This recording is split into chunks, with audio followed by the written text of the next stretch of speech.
বন্ধুগণ, প্রিয় শাসটিয়ান এবং সিলেটের বিভিন্ন প্রতিষ্ঠান থেকে আসা আমার সংগ্রামী সহযোদ্ধা বন্ধুগণ, আপনারা আজকে এখানে এসেছেন। আপনারা জানেন এদেশের একটা স্বৈরাচার এদেশের আমাদের মানুষের উপরে নির্বিচারে গুলি করে আমাদের হাজার হাজার ভাইদেরকে শহীদ করেছে।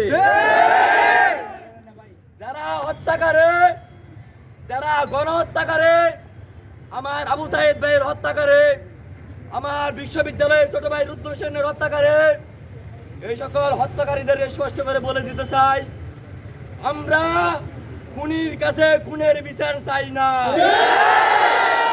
খুনির কাছে খুনের বিচার চাওয়ার জন্য এখানে আসি না। শহীদ রায়হানের আরেক ফাল্গুনে বলা হয়েছে, সাহেব কারাগার বড় করুন, আসছে ফাল্গুনে আমরা দ্বিগুণ হব।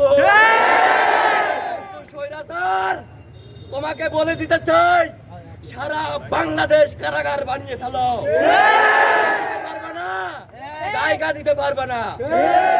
সংগ্রামী বন্ধুগণ, সাংবাদিক বন্ধুগণ, আপনারা জানেন গণহত্যার হিড়িক চলছে, নির্বিচারে গুলি চলছে, আমাদেরকে ধরে নেওয়া দেওয়া হচ্ছে, আমাদের সমন্বয়কদেরকে তুলে নেওয়া দেওয়া হয়েছে।